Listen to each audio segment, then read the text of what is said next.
All right, here's my video for the 1.3 lesson on order of operations. And the target we are hitting today is I can solve mathematical problems by using the order of operations correctly. So first up, when you get dressed in the morning for school, does the order in which you put on clothing matter? Well, in some situations, for example, putting on your pants or putting on your shirt, it doesn't really matter which one you put on first. But if we talk about putting on your shoes, you can't put your shoes on first and then put your socks on. It's not going to work out very well for you.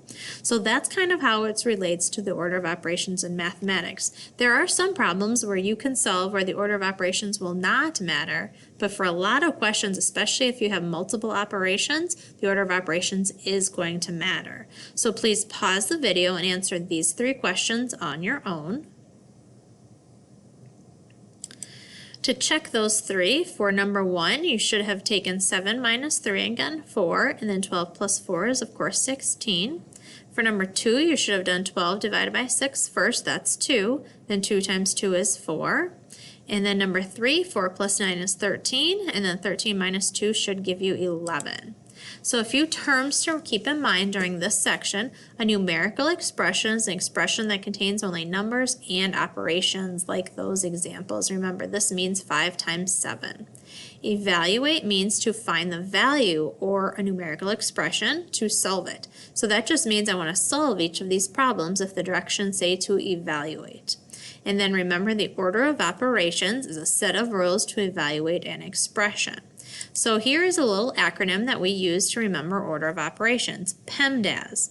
It stands for parentheses, exponents, multiply and divide from left to right, add and subtract from left to right. Or some people like to use the phrase, please excuse my dear Aunt Sally. So then in class we watched this short video which is called the Order of Operations PEMDAS Wrap and just kind of reviews with you the order of operations. So a few examples here. So if I want to evaluate this, I want to find the answer. So first I'm going to do 2 times 4 because that comes first in my order of operations, which is 8, and then I'm going to do 12 minus 8. Now mistakenly, sometimes people will get 8 and then think they subtract 12 from it and that gives them a negative number. But remember, subtraction is not commutative. You can't switch the order of it. You have to do 12 minus 8 to get the answer of 4. Second one here, first up I have to do the parentheses, 3 times 5 is 15. Then I have to do this division because that comes next in order of operations. 60 divided by 15 is 4, and then finally I can add 7 plus 4, which is 11. Another example, which is a little bit more complex, is this one. Within the parentheses, first I have to do 2 to the 3rd power, which is 8. Then still within the parentheses, then I add 7 plus 8, which is 15. Then I have 30 divided by 15 times 6.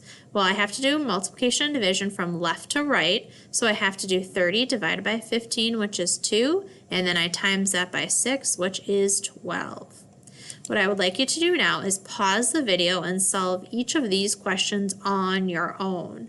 Please show your work, so that way when we check your answers, you can see where you made mistakes if you made mistakes in solving each of these. All right, to check each of these, first one, 7 times 5 is 35, and then plus 3 would be 38. First in the parentheses, 28 minus 20 is 8, and then 8 divided by 4 should give you 2. For this one, I have to do 6 times 15 first, that's 90. 10 divided by 2 next, that's 5, then 90 minus 5 is 85. This one I have to do the exponent first. 2 to the 4th power, remember, is 2 times 2 times 2 times 2, which is 16. Then 6 plus 16 is 22, and then I subtract 1 from that, that gives me 21. Okay, this one, first up, I have to do those exponents. So 3 to the 2nd power, remember, is 3 times 3, which is 9. Then I have to do 4 times 9, which is 36. Then I can add 18, which gives me 54. And then 54 minus 9 gives me my final answer of 45. Okay, this one again in the parentheses, I have to do the exponents. 5 to the 2nd power means 5 times 5, which is 25. Then within the parentheses, 25 minus 7 is 18. Then mistakenly, a lot of people think we add, but nope, we have to divide next. 18 divided by 3 is 6, and then 16 plus 6 gives me my final answer of 22. All right, next you should go to bigideasmath.com to get started on today's homework assignment. Once you log into that website, the first question you will see is this one, and it says to evaluate, which means I need to find the answer. So first I do the exponents. 4 to the second power, remember, is 4 times 4, which is 16. Then I'm left with 16 times 2 plus 8 times 7. Well, I have to do the multiplication from left to right next. 16 times 2 is 32, and 8 times 7 is 56. So then last, I just have to add those two numbers together, which gives me my correct answer of 88. Don't forget to check it to see if you got it right.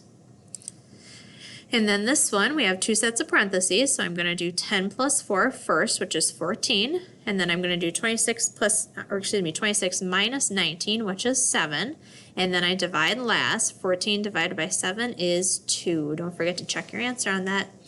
Thanks for watching.